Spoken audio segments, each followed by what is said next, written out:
comme je vous disais que je vous montre une petite photo, voilà. Et donc, on était en train de parler ce que c'est la peur quand on est enfant et puis quand on devient adulte ou bien quand on va passer cet âge d'adolescence. Alors, ce que vous voyez ici, c'est que la peur, c'est une émotion naturelle. Bien sûr, ça, c'est quelque chose de naturel. Euh, la peur est innée, c'est-à-dire ça existe là déjà, c'est-à-dire présente dès la naissance. Elle fait partie de notre instinct de survie.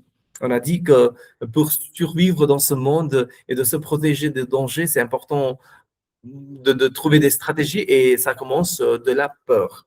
Elle apparaît face à un danger réel ou perçu. Ça peut être feu, chute, bruit fort. Elle est universelle et essentielle pour nous protéger. Donc, la peur est biologique, naturelle et nécessaire. Mais quand on parle de la peur de l'échec, vous voyez, ici à côté, on voit un adolescent qui a peur parce qu'il est en train de passer son examen, il a peur. Et dans ce cas-là, est-ce que c'est naturel ou social? Alors, on peut dire les deux, mais avec une forte influence sociale.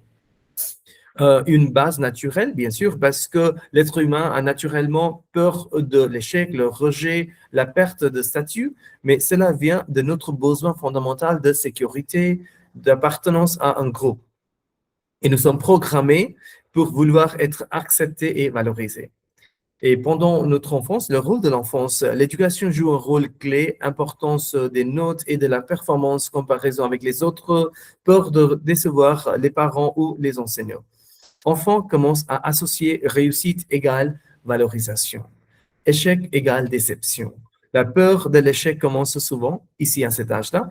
Et quand on parle de cette phase-là, l'adolescence, c'est la phase critique parce qu'il y a ce besoin intense de faire partie d'un groupe, forte sensibilité au regard des autres et le rejet, ça peut être parmi les amis, les camarades, est vécu comme une humiliation, un échec personnel. Et c'est toujours associé, échec égale rejet, rejet égale perte de valeur ou d'identité. Cela renforce profondément la peur de l'échec. Et quand on est adulte, la peur évolue mais reste présente, rejet dans la vie amoureuse, conflit ou jugement dans la famille ou bien pression des collègues ou des pairs. Par exemple, échec professionnel égale perte de statut ou bien rejet amoureux égale remise en question de soi. L'échec touche alors directement l'estime de soi. Une construction sociale forte.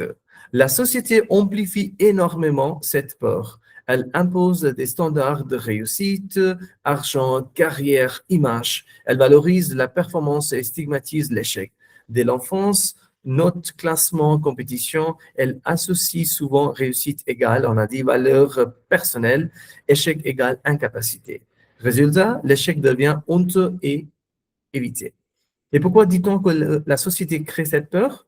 Parce qu'elle impose des modèles de réussite rigides, exerce une pression constante, valorise peu l'apprentissage par l'erreur, renforce la peur du jugement. Voilà, et donc la peur est 100% naturelle, on comprend ça. La peur de l'échec a une base, bien sûr, biologique, une construction psychologique, expérience de rejet et une amplification sociale. Donc, dire que la peur de l'échec est uniquement créée par la société, voilà, on comprend que c'est aussi lié avec une interaction entre notre nature humaine, notre besoin d'appartenance, nos expériences, enfance, adolescence, âge adulte et la pression sociale.